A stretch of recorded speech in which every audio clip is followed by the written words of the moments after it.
रोटी कपड़ा और ससुराल। अरे गौतम की बहू कहाँ मर गई? चाय नाश्ता देगी हम बूढ़ों को कि वो भी नसीब नहीं होगा। अपनी सास की चीख सुनकर रसोई में चाय बना रही नेहा घबरा जाती है। आराम से नेहा, ऐसे तो ये गर्मा गर्म चाय तुम पर ही गिर जाएगी। घबराओ मत, ये तो इस घर में रोज का है। नई बहू के सामने 4 दिन अच्छे से रहते हैं, फिर असली रंग दिखा देते हैं। तू जल्दी से चाय लेकर जा, वरना तेरी खैर नहीं। नेहा फौरन चाय लेकर अपने सास ससुर के साथ अपने पति और जेठ को भी देती है। ये कोई चाय है भला? 4 दिन तेरे साथ ढंग से क्या पेश आ गए? तू तो सर पर चढ़ गई हमारे। नहीं नहीं माँ जी, ऐसी कोई बात नहीं है। माँ से जुबान लड़ा रही हो तुम? हिम्मत कैसे हुई? माँ से माफी मांगो, अभी क्या अभी। मुझे माफ़ कर दीजिए माँ जी।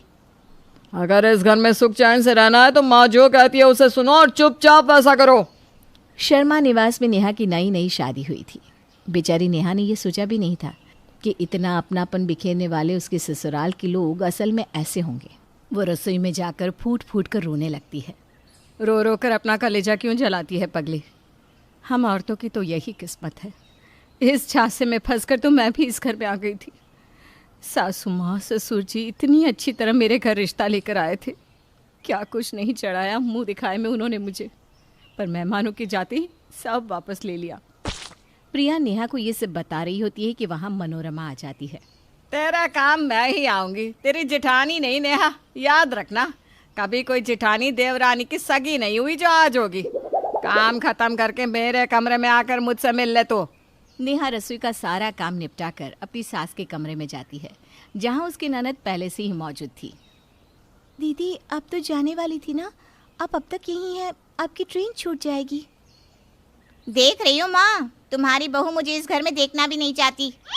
नहीं नहीं दीदी, मुझे माफ़ कीजिए, मेरा वो मतलब नहीं था। अरे नेहा, सीमा तो तुझसे मजाक कर रही है। वैसे मैं क्या कह रही थी कि तेरी माँ के यहाँ से जो गहने लाई है ना तू, वो मुझे दे दे। तू कैसे संभाल के रख पाएगी?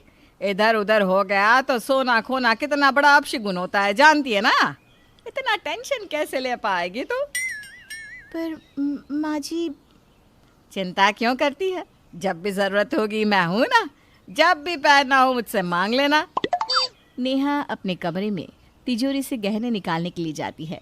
तभी उसके पीछे पीछे उसकी सास और ननद भी वहाँ आ जाते हैं और उसके हाथ से गहनों का बॉक्स ले लेते हैं। शादी के वक्त तो 4 सेट थे भाभी, तो अब 3 कैसे? कहीं आपके मायके वालों ने कोई झोल तो नहीं किया ना? नहीं नहीं दीदी, वो सेट मेरी नानी का है, 9 लखा हार, बड़े मन से उन्होंने मुझे सौंपा था, वो मैंने तिजोरी से नहीं निकाला। आप बाकी सेट देख लीजिए ना। वो दिखाइए भाभी, जरा मैं भी तो देखूं आपकी नानी का 9 लाख का हार। मैं उसे खा थोड़ी ना जाऊंगी भाभी। नेहा जैसे ही वो सेट निकालती है, सीमा उसे पहन लेती है। माँ, ये सेट मुझ पर कितना जच रहा है ना। मेरे देवर की शादी में यही पहनूंगी। अगर भाभी को एतराज ना हो तो। हाँ हाँ बेटा, तो ज़रूर पहन। नेहा को क्या ही शिकायत होगी, तू भी तो उसकी बहन जैसी है कि नहीं नेहा? जी जी माँ जी।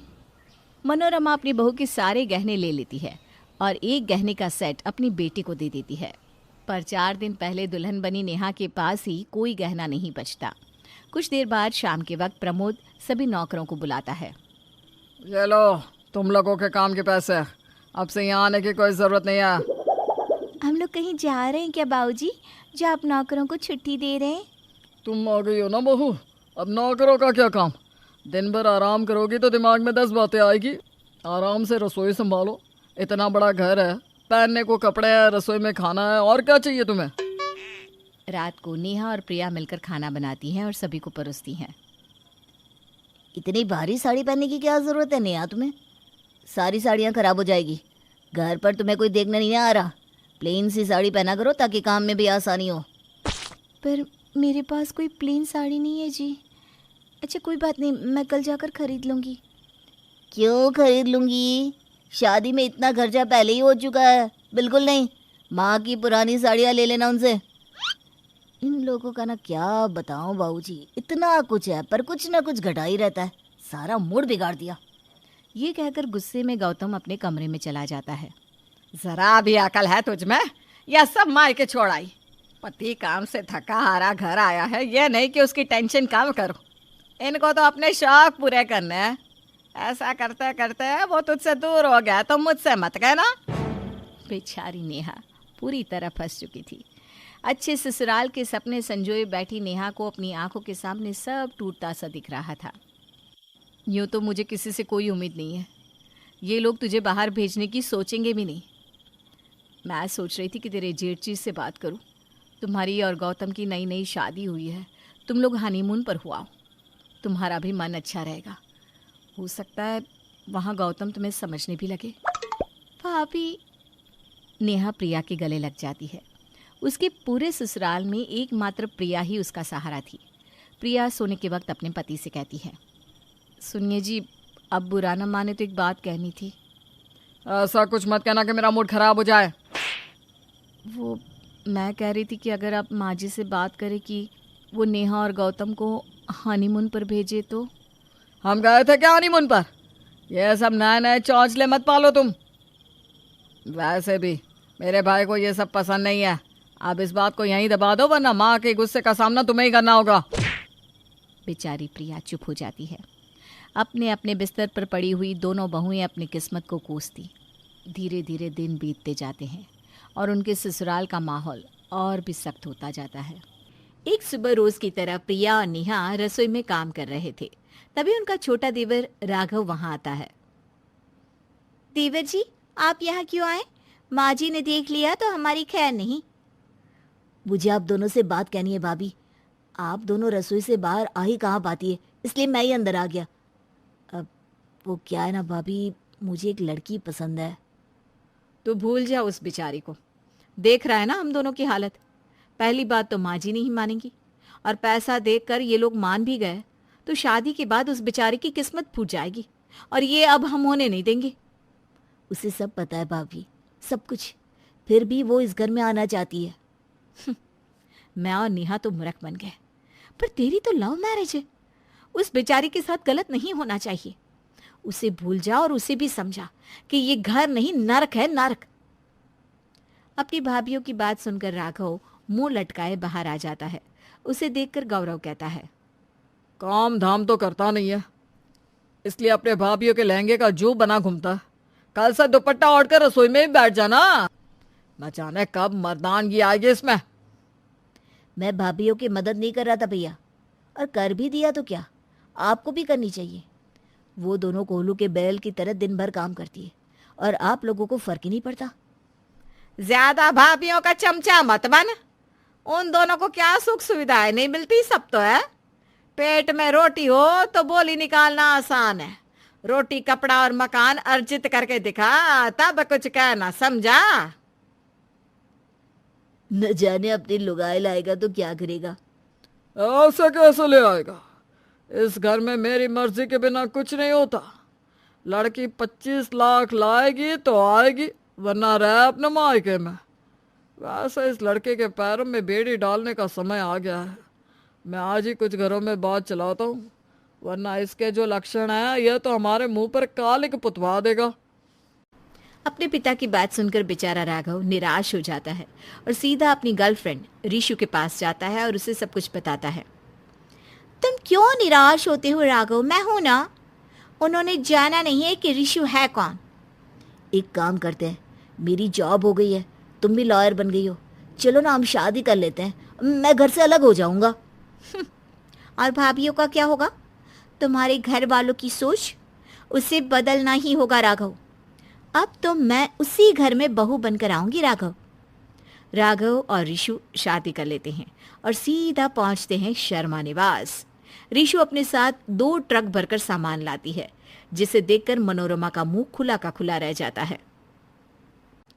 अरे बेटा, ऐसी बात थी तो हमें बताता, हम करवाते तेरी शादी।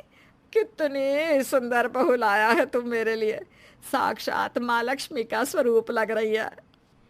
वो तो लगेगी ही ना माँ, गले में इतना सोना जो पहना है ऋषु ने।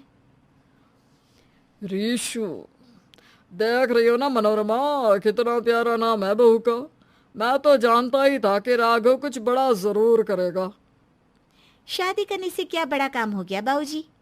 कुछ कुछ नहीं बहू, आओ आओ अंदर आओ बहू, तुम्हारा ही घर है। रीशु राघव के साथ कमरे में चली जाती है।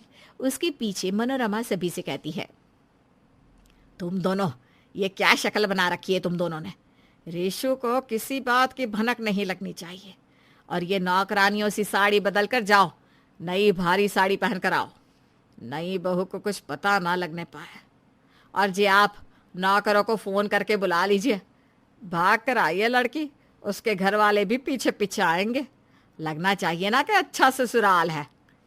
कुछ ही घंटों में सभी मिलकर सारी तैयारी कर लेते हैं। पर रीशु वो तो सब कुछ पहले से ही जानती थी।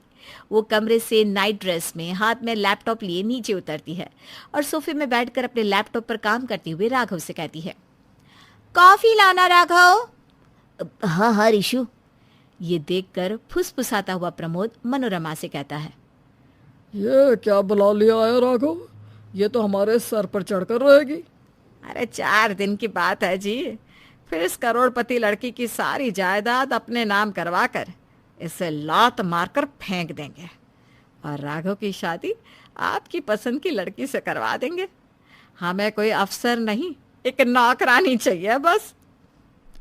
अरे बहू, अभी तो शादी हुई है तुम्हारी, अभी ही काम करने लगोगी क्या? हाँ मम्मी जी, अगर शादी के बाद तुरंत लड़की काम करना शुरू कर सकती हैं तो लड़कियां क्यों नहीं? वैसे तेरे माँ बाप तेरी खबर नहीं लेंगे क्या? वो लोग आ ही रहे हैं मम्मी जी, कुछ देर में पहुंचते होंगी।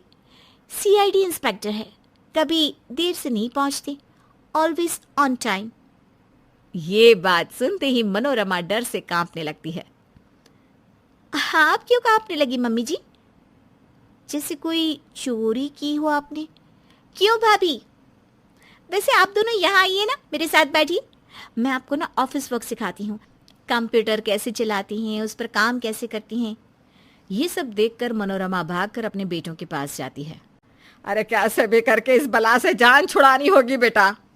तभी दरवाजे पर दस्तक होती है। रीशु के पापा वहां आकर अपनी बेटी को गले लगाते हैं। शर्मा निवास के सभी लोग उनकी बड़ी आवभगत करते हैं। रात के वक्त बहुत अच्छा लगा जी आपसे मिलकर। वैसे तो बेटे के घर का तो पानी भी नहीं पीना चाहिए, पर मजबूरी में आपको खाना भी खाना पड़ गया। पर मैं ना अब आपको और पाप नहीं लगने दूंगी। आपकी बेटी यहाँ खुश है, आप निश्चिंत रहिए। गौतम, इन्हें दरवाजे तक छोड़ाओ। नहीं नहीं समधन जी, मैं इन चीज़ों में बिल्कुल नहीं मानता। मैं तो कम से कम 1 महीना यहाँ रहूँगा। क्यों? मतलब 1 महीने और आपका काम? क्या 1 महीना भी एक बाप अपनी बेटी को नहीं दे सकता? अरे ये तो हम बुरा फंस गए। अगली सुबह अपनी बहुओं पर रोब दिखाने वाली मनोरमा खुद रसोई में नौकरों के साथ जाती है। माँ जी, मैं कुछ कर दूं? अरे मरवाएगी क्या हमें? तू जा कमरे में सोती रह। प्रिया और नेहा को तो विश्वास ही नहीं हो रहा था कि नाटक में ही सही वो अपने ससुराल का ऐसा रूप देख रही थी जिनका उन्होंने सपना देखा था। खाना लग गया है, सब आ जाओ। मान गए समधन जी आपको। अब मुझे विश्वास हो गया है कि मेरी बेटी को बहुत अच्छा ससुराल मिला है। चलता हूँ मैं अब। जैसे ही प्रमिल अपना सामान लेकर बाहर निकलता है, मनोरमा रीशु से कहती है, तू इस फोन का क्या करेगी? ला मुझे दे। अरे प्रिया, जा इस हीरोइन को साड़ी पहनाना सिखा दे। और तुम लोग भी कपड़े बदल लो, रसोई में काम भी तो करना है ना। मम्मी जी, ये आप क्या कह रही हैं? नौकरों को छुट्टी दे दीजिएगा जी, अब एक और नई नौकरानी आ गई है। तभी प्रमिल आ जाता है। ऐसा क्या? तो आपका नाटक सामने आ ही गया। अब बाबा नहीं नहीं नहीं, वो तो बहुओं के साथ ऐसा व्यवहार मम्मी जी? पुलिस दरवाजे पर ही खड़ी है, तैयार हो जाइए, आप सबको अंदर भी जाना है। नहीं नहीं रीशु, इन लोगों को माफ कर दे। हाँ रीशु, इन लोगों को माफ कर दे। इतना बुरा किया आप लोगों ने इनके साथ, फिर भी ये लोग आपको बचा रहे हैं। मेरे साथ यही होना चाहिए था। मैं बहुत गिर गई थी। हमारे पाप का घड़ा फूट गया मनोरमा। हम तो बस चाहते थे कि आप लोगों को अपनी गलती का एहसास हो जाए। ये सब मजाक है। प्रमिल अंकल ऋषु के पापा नहीं है और ना ही बाहर कोई पुलिस है। इस हादसे के बाद सभी को अपनी गलती का एहसास हो जाता है और फिर शर्मा निवास में कभी औरतों पर अत्याचार नहीं होता। ऋषु पूरे घर को नया रूप दे देती है।